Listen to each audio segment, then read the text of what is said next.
somehow along the way I'd made really bad decisions or I'd not been strong enough or something like that. And so I was dealing with so much shame, and as soon as I sat down at the piano, the first line I sung was, "It was never meant to be like this. It was never meant to be like this." And I just sang that line over and over again and cried because it just opened up something in me.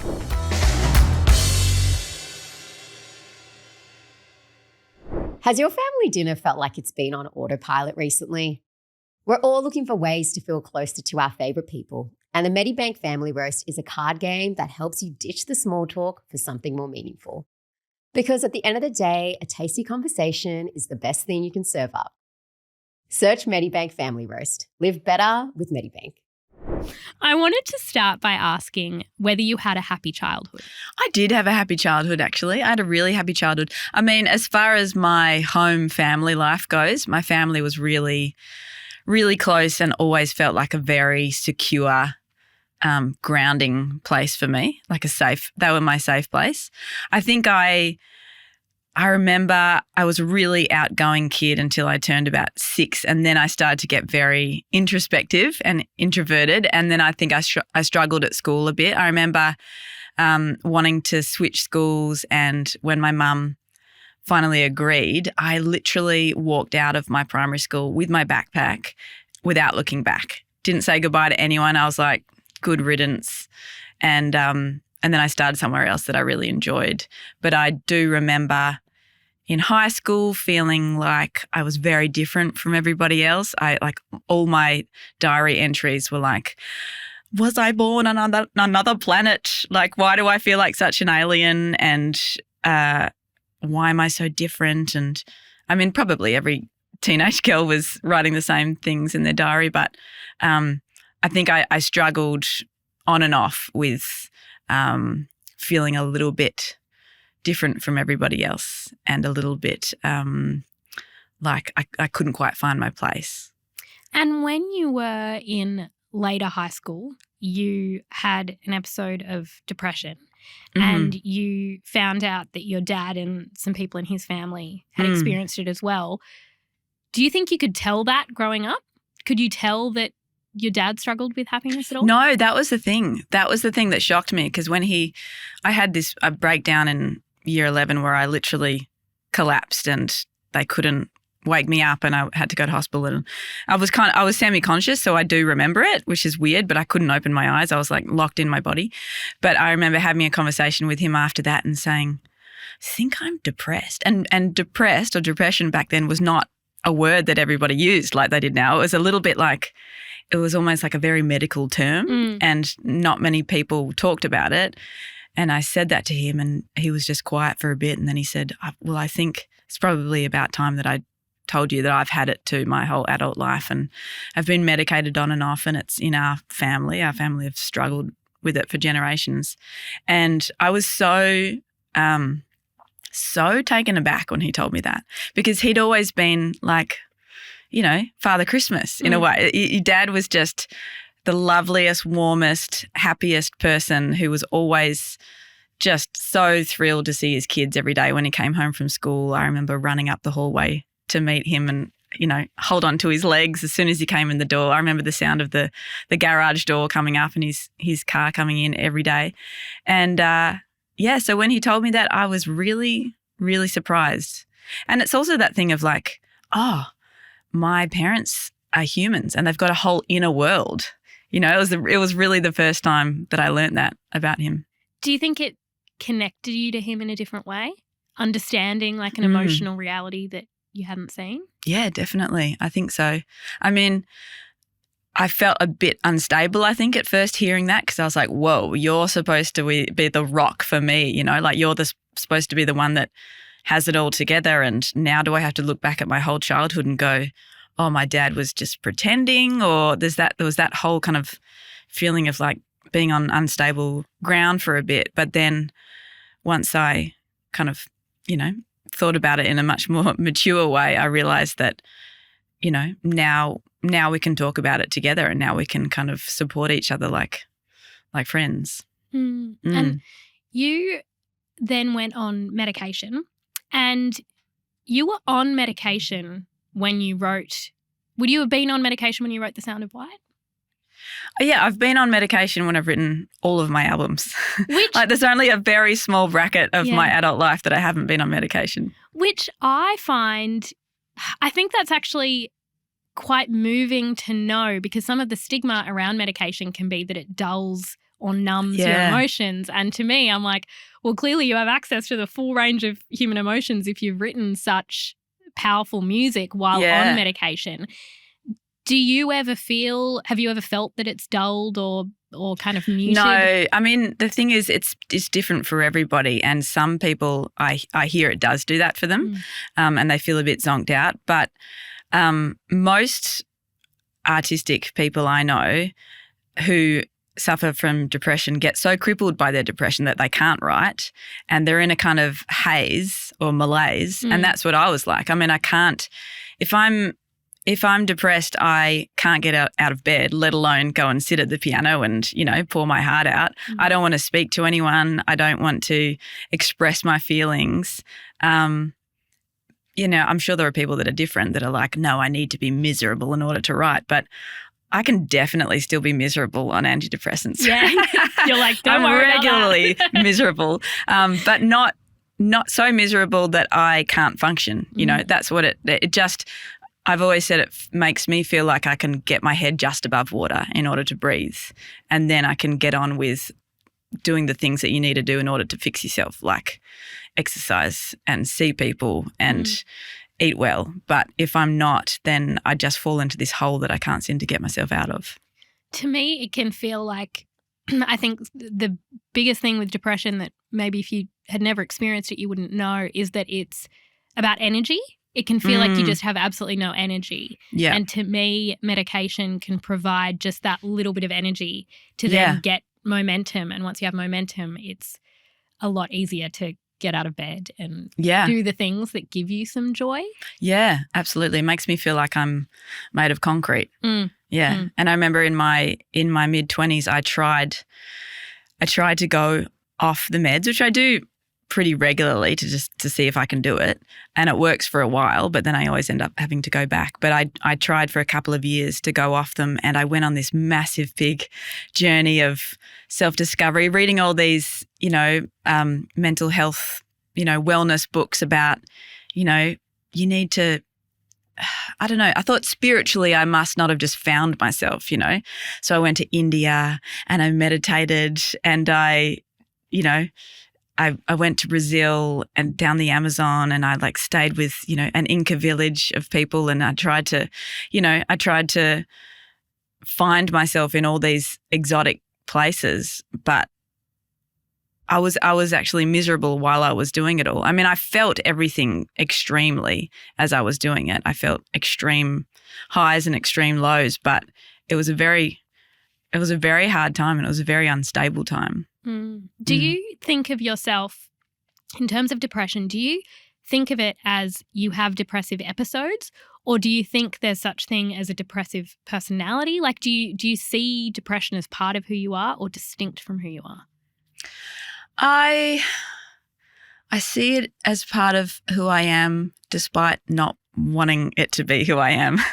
But I think looking at the patterns over the past, 14, 15, sorry, hang on. No, I'm older than that. 24, 25 years, Jesus Christ. I think the ups and downs are part of who I am, and I think I've tried to fight it for so long, and I think that's probably part of the problem. I think what's helped as I've gotten older is realising that it's just something that's going to pass through if I don't fight it too much. And also I think the shame of it and the denial of it is what prolongs it. So if I just go, oh God, all right, I'm heading into a bit of a dark period, and I kind of go easy on myself about that and don't berate myself for it and let myself stay in bed for a while, then it passes through much more quickly than if I'm hating myself for being depressed on top of it. Yeah. You released The Sound of White, and your profile just exploded. You were everywhere. And I imagine to you it felt like it was quite quick because you won Triple J Unearthed, but then went overseas and then came back and everything just went nuts. Did fame feel how you expected it to feel? I'm not sure, to be honest, I'm not sure I ever tried to imagine what fame would feel like because it happened so young and so quickly. Were you thinking about it as a teenage girl, being like, but what would it feel like to be famous? I don't think I really was. All I was thinking about was what would it feel like to sing in front of a lot of people because that's what I wanted to do. I loved performing so much. I was like, and I was singing a lot of cover songs and jazz songs. And I was like, what would it feel like to sing in front of, 400 people? And because I got such a rush from singing in front of a small crowd, I thought, imagine if it was a big crowd, how much of a rush that would be.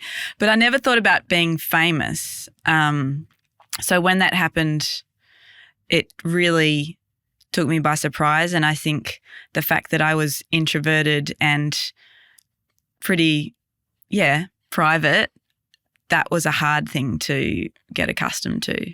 And it took me many, many years to become accustomed to it. It was a different kind of fame when you kind of when your music first really hit Australian audiences. I feel like it was right now we've got more of like a fractured idea of fame because we're all watching different things. We're on different platforms. There are people who are famous that I've never heard of and people you might think are famous. But in the era where it was you were a household name. People were just absolutely obsessed with Missy Higgins. How did it feel to like walk down the street? Is there a sort of self-consciousness that comes up when you know people know who you are? Yeah, I remember seeing a therapist quite a lot back in those days and just saying I'd become so paranoid about people recognizing me that I was hearing my name everywhere. And because Missy has, two S's in it, I was hearing anytime anyone was talking and I could hear the S, I always just thought, oh my God, they're saying Missy, Missy, So I became kind of hyper aware / paranoid about it. And it just made me really anxious, and I don't like being looked at or talked about. And I'd just come out of a pretty toxic relationship too where, the guy I was with was really ridiculing me and my music and made me feel really horrible about myself. So in my mind, I was projecting that those people were saying really horrible things about me and ridiculing me. So it became really hard to leave the house. And I remember getting these big, Paris Hilton was big at the time. She had these big black glasses and I bought the exact same ones, which is so embarrassing to look back on. But I left the house and you just look so much more like you're a famous person trying to hide behind these glasses. But I did that just not wanting to be noticed. I'm not sure it worked. And so Sound of White goes absolutely nuts. Do the people that are already in your life, like friends from school or people kind of acquaintances that you weren't that close to, do people behave differently to you? Does it change the nature of your relationships? Yeah, absolutely. I mean, I think I'm a pretty good judge of character and I always have been. So I remember feeling like I can tell the people that are being genuine to me because they are genuinely nice people, and the people who are, just sycophanting. But it was a strange thing to get used to. I remember when I went to America a couple of years later, I was like, oh my God, people are being rude to me. It's awesome. It was this there was this authentic interaction that I was having with people for the first time in so long that it was kind of jarring at first, but then refreshing because people in the industry or like social interactions? Just literally, at the corner store. Yeah. Americans can be rude. But it wasn't really that they were being rude. They were just it was a normal interaction. They didn't give a shit about me because why would you? I'm just a customer. But I was used to people going, oh, hello, yes, what can I do to help you? Which is pretty strange for that to start happening all of a sudden when you're just a nobody. Yeah. Do you think it changes, do you think you develop an ego? I didn't. I because I thought that they were all a bit weird for doing that. Like I just thought it was that those people must have an issue. There must be something wrong with those people if they're being weird around me. And also there just felt like such a distinction and a separation between the Missy Higgins that they thought I was and the Missy Higgins I knew that I was. It was like they were looking at this, mirage that was superimposed over my face when they were looking at me. Which is probably a really healthy way to look at fame. Like that's probably, if someone were to analyse it, it is that idea of like there's the actual you and there's a projection of you, and that projection has nothing to do with who you actually are.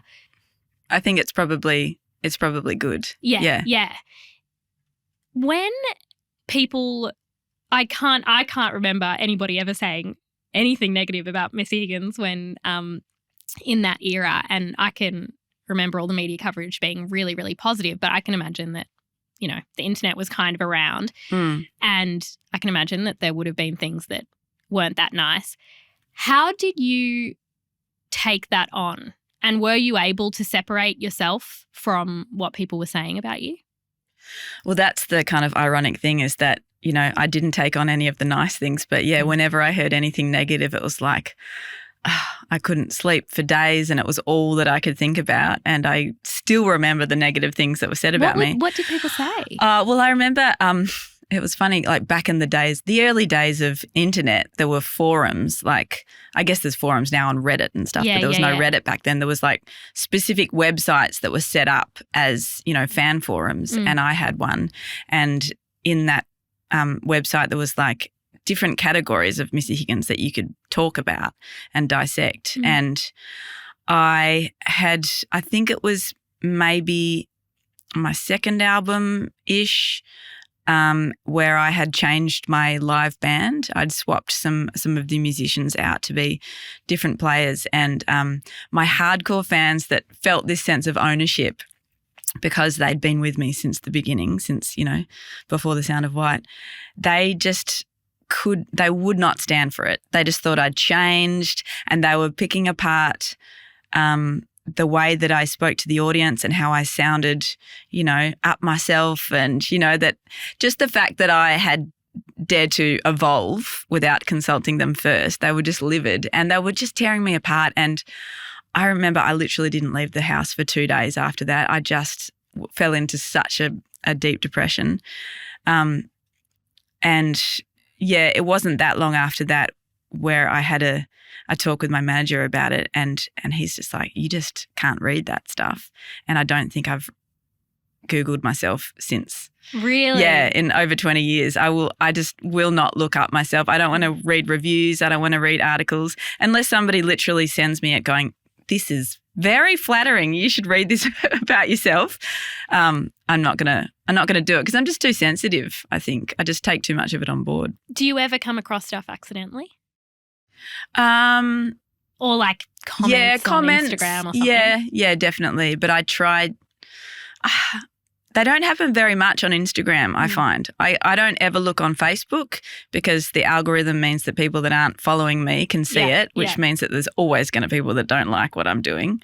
I definitely don't go on Twitter because that's a fucking bin fire. No one should go on Twitter. No. Ever.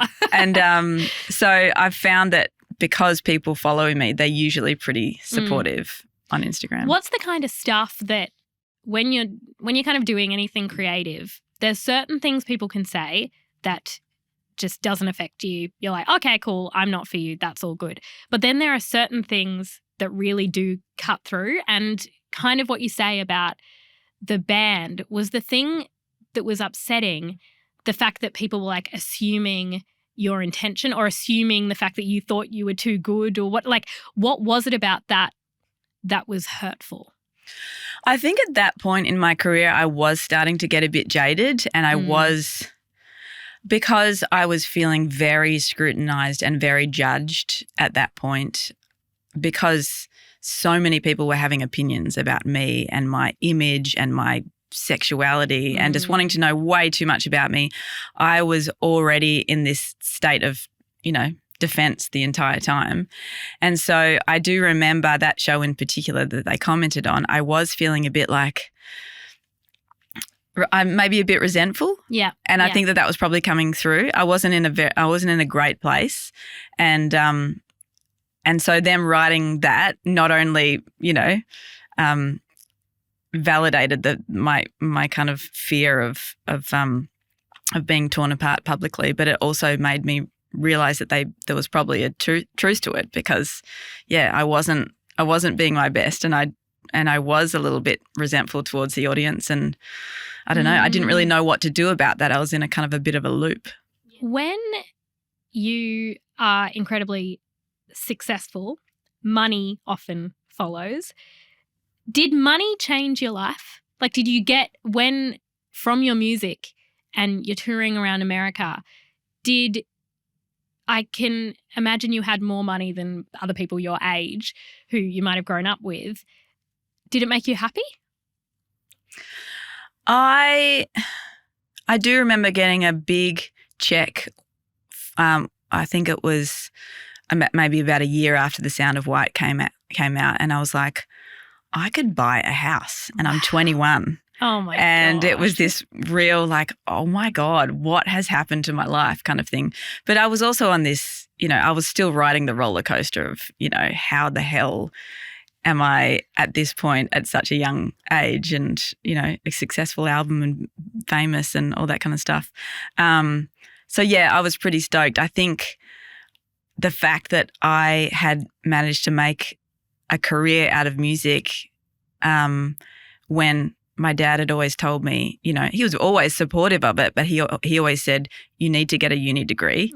At least, the very least, go and get an arts degree, so you have something to fall back on, if you're going to do music, and kind of implying that it's almost impossible to make a career out of music. And then when that happened, I was like, I think I've done it. I think that this means that I can probably keep doing it for the rest of my life. So it kind of, it felt extremely gratifying that I could kind of relax about having to get a backup job or have a backup plan. Did you spend it on exciting things? Like when you're 20, I can't imagine having access to any kind of disposable I bought a house. Did you really? I put a down payment on a house, I should say. Oh my gosh. Not even stupid clothes or anything like that. No, I was never a clothes person. Oh. That's the thing. I was never a things person. Yeah. But the idea of having, I bought a little unit, and my sister and I moved into it, and it was just the best feeling ever. I have a theory that the world lies to us a bit about happiness. And sometimes it's those moments that are really shiny and exciting from the outside that actually aren't on the inside. And kind of the way we live now, especially on social media where people are flattened to two-dimensional images, it kind of exacerbates that. Do you have an example of a time where the world would have thought you were happy and you weren't? Well, I guess it's tricky with me because most of my songs are miserable. So I don't know if anyone thinks that I'm happy. But it's probably the opposite for me. People think I'm miserable, but I'm actually most of the time, quite a happy person. I think for, like I was talking about before, in the early days, in my early 20s, with those first couple of albums, when I was touring America, I did so many shows in the space of a year. I think that I completely burnt myself out, but I was finally getting somewhere over there. Like I went gold with my second album, and that was something that I'd been building up for. I'd been doing so many shows. I've been working so hard for it. And, everybody at the record label was applauding it. And it's like, let's use this as a springboard for the next album. And it got to that point, I was like, nah, I don't. Sorry, I can't do another album. I'm completely burnt out. I've been touring for so long that I have nothing to write about apart from touring, the road. How many songs can you write about wheels on the road? Two of us's. I hadn't had any relationships. Had no breakups to write about even. I felt like I'd been in this weird loop for at least 2.5 years touring that album. And I had to give it all up. I tried writing. I tried for 2 years to write for my third album and nothing came. I remember hiring this little tiny little room above a flower shop in Northcote in Melbourne and going there every day thinking I was Nick Cave with my briefcase and my suit, treating it like a job, treating it like a 9 to 5, and it still didn't work. And after 2 years of that, I took my manager out for lunch and I told him that I had just nothing left. I couldn't write. I was miserable. Yes, I'd reached a level of success in Australia and America that, I could have only dreamed of, but I wasn't happy. Do you think the success was paralyzing? Like when you were trying to write and you couldn't, was it that you felt like you had nothing to write about, or was it that you were aware that whatever you wrote would be heard by so many people and there was pressure on it in a way that... Yeah, I think I felt very scrutinised from every direction, like in my personal life and with my music. And I also, there was a massive amount of pressure to back that up with another successful album. But I think it probably came down to the fact that I didn't enjoy what I did anymore. Like I didn't enjoy playing live shows anymore because of the fact that I had been doing it for too long without a break. If you do anything for too long without a break, you don't appreciate it. And all I really needed to do was to find a better balance, I think. But I'd gone too hard and I hadn't said no to anything. Like whatever the US record label wanted me to do, I'd said yes to. And it was too much. I wasn't listening to myself. I wasn't, at that point, I think I didn't have any idea how to tune into my mental health and go, hey, you probably need to just step back for a bit because you're getting a bit burnt out. It was like, no, you're burnt out, but you got to keep going because this is the business. You're in the business now and there's a massive label that is riding on this album being successful. So I think I just became part of a huge machine and it just started to feel very gross and impersonal, and it sucked all of the love out of music for me.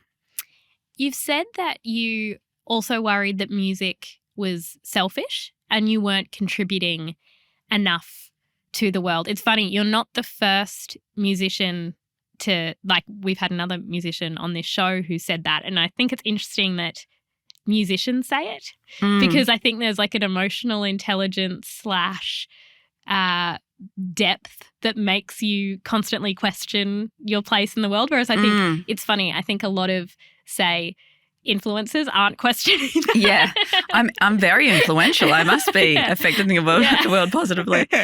But it's interesting that you do kind of grapple with that, like have a crisis of meaning, and you went and tried to do other things. You came back to music and it was a bit of a weird, like the universe was directing you back to music with Sarah McLachlan and the opportunity you got. In terms of music and whether it's selfish, how do you feel about that now?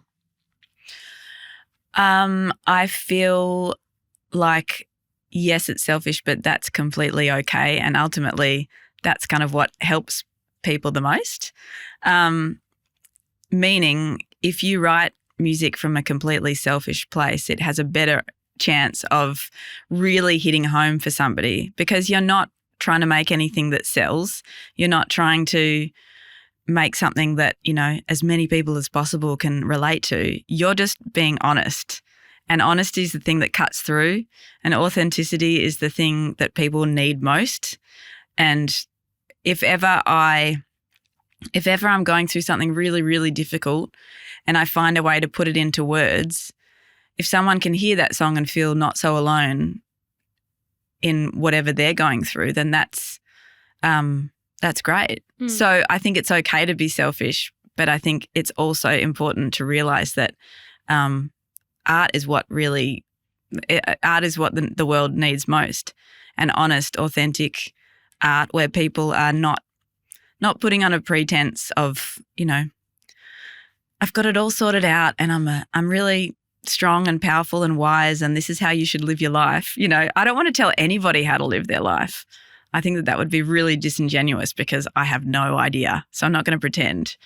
And the more people that do that, I think the better. The more people that stop pretending and just go, oh my God, how hard is life? Like this life thing is really bloody hard, guys. Don't you agree? Yeah. And with this new album, I didn't think about an audience. I sat down because I was really, really trying to grapple with the fact my marriage had fallen apart, and all I ever wanted was to find someone to be with forever and stay as a family unit forever. And I felt like such a failure for that not happening. And I felt like it was my responsibility to keep the family together, and somehow along the way I'd made really bad decisions or I'd not been strong enough or something like that. And so I was dealing with so much shame. And as soon as I sat down at the piano, the first line I sung was, "It was never meant to be like this. It was never meant to be like this." And I just sang that line over and over again and cried because it just opened up something in me. And I realized, oh, that's it. For me, the biggest tragedy here is that my narrative that I had for myself has burnt to the ground. And now I have no narrative and I feel completely lost.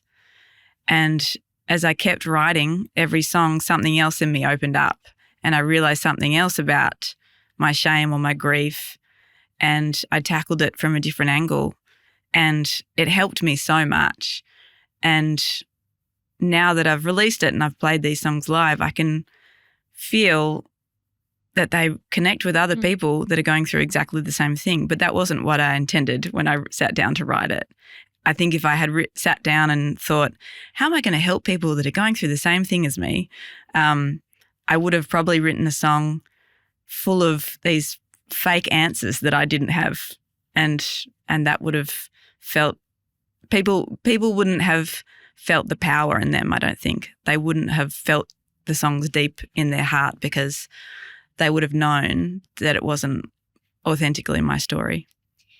It feels that your album, the second act, almost feels like uncharted territory artistically, which seems so bizarre when we know that a huge number of women who are in their 30s, 40s, 50s, 60s, their marriages have ended. Why do you think there's such shame? Why do you think you felt such shame? I don't know, but I know it has something to do with a woman and feeling like it's our responsibility to make sure everyone is okay and keep everyone together, keep everyone happy. I definitely felt like I was the one that should have tried harder to make it work, and somehow I failed to give my kids the family that I grew up with. And as far as why people haven't written songs about it before, I don't really know. I think I do feel like there is that pressure as a songwriter and as an artist to come up with songs that do sound more empowered as a woman. I think there's that vulnerability and fragility that you don't really want to admit to. And I think in the back of your head, you're like, no one wants to hear how miserable I am. And no one wants to hear about divorce. No one wants to hear about being a 40-year-old single mum. Like, it's not sexy. The radios aren't going to play this. But I guess I'm privileged to be at a point in my career where, one, nobody plays me on the radio anyway. But I don't need that because who listens to the radio anyway? Sorry, what's the radio? Yeah. But I mean, I just think that I feel really lucky to have a fan base that have followed me through my whole career and still want to hear what I have to say and what I put out. So I just felt, I don't know, I think I felt like I didn't have to cater to anybody because I'm comfortable. Like I don't need to sell too many units in order to kind of put food on my kids' table. I can just write what I want at this point in my life. And I feel like I probably have enough validation and enough confidence in myself as an artist. I have enough fans that have followed me my whole career that I trust that they'll be there for this one. And I know that there's going to be so many people that relate to it because, as you said, it's not an original thing. It is. I said at the beginning of this that for me, you've been this, soundtrack to my life, and it's eerie how much what you write about has always mirrored where I am, and that is not unique to me. That is why you're so incredibly successful. But I have friends who say, if you think your relationship is good, have a child. Oh, yeah. And it's like putting it into a blender. That's how she describes it. Yeah. That the first year after having a child is like putting a relationship into a blender. How have you gone about thinking about happiness and making decisions? Like the decision to separate, was that about prioritizing your happiness? Yeah, that's all it was about. I mean, my happiness and my partner's happiness, we were both miserable and had been for a while, and we just looked at each other and went, it started off with, I think that we should live in separate houses, and then that kind of slowly progressed to, well, I mean, we're living in separate houses. We're pretty much separated. And yeah, throwing kids into the mix. I think what's tricky about having kids with somebody is you have no idea what the other person's going to be like as a parent. No idea. You have no idea. Yeah. And you think that you do. You think, you're like, they're a really good person. They're great with kids. Yeah. Yeah. And I'm not saying that to say my partner's a bad dad, because he's an excellent dad, but you have to have the same parenting style as that person as well. And depending on how you grew up, how you were parented, you're going to have different ideas of discipline, what to do when a child's kind of loud and messy and chaotic, and how to handle that. And I don't know, I think in the end we just went, is this going to be easier if we're not in the same house together? Like if we can do this on our own separately, and ultimately that's going to be better for the kids because it's going to make happier parents and it's going to make calmer parents. And what they need is as much stability as we can possibly give them. And we realise that it's going to make for a much more stable vibe at home if we can do it separately. One of the songs on your album is called Blue Velvet Dress, and it's about you performing on New Year's Eve, and it's kind of that tension between how things look on the outside and what was going on behind the scenes. Can you tell us the story of what was happening that night when you were performing?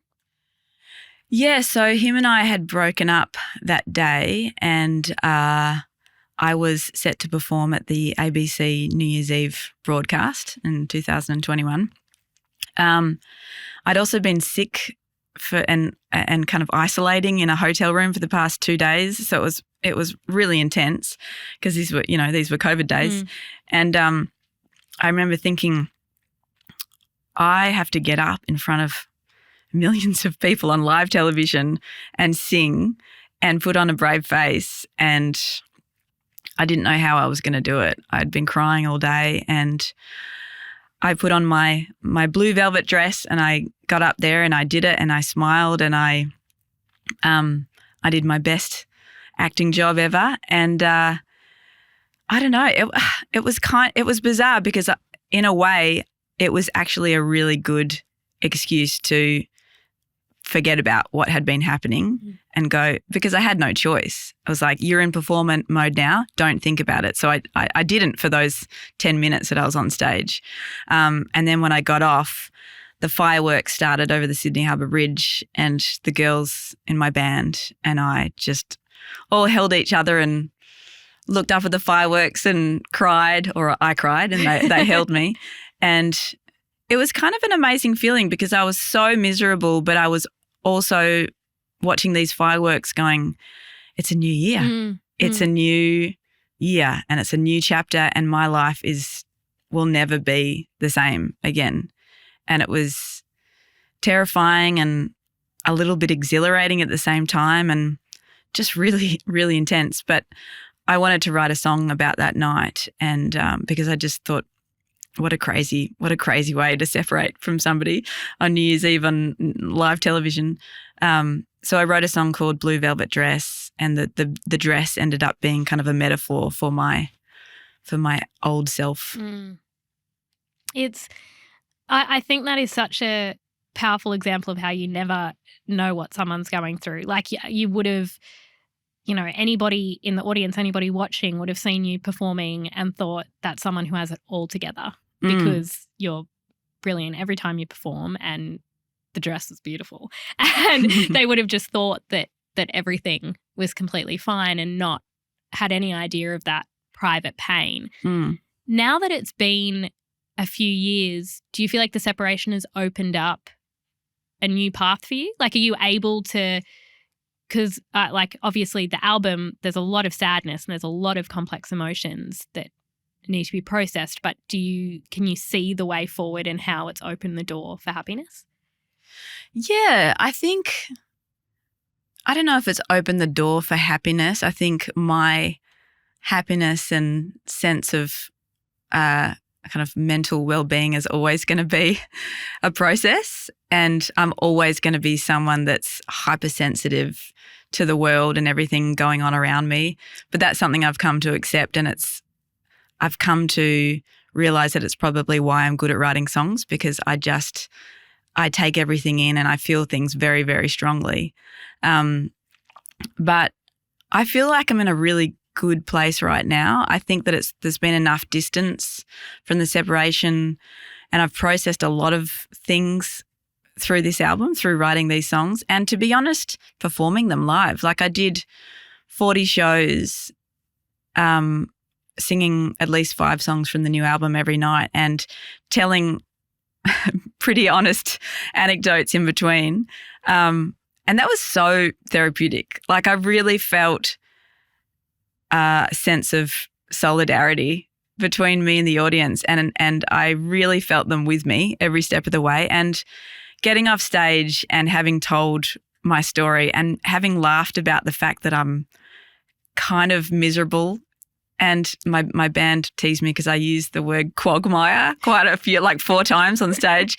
But it felt like such a good way to describe what I felt like I was wading through at that point. I was like, guys, I'm in it. I'm singing to you, live broadcasting from the mess that I'm in. I don't have any answers, and I am struggling, but I'm really glad to be here with you today and singing these songs. And, my love's going out to anyone else going through it. And it was just, the audiences were so warm and so receptive to that it just felt like I really, really wasn't alone in what I was going through. Thank you so much for your time today. I really appreciate it. No worries. Thanks for having me.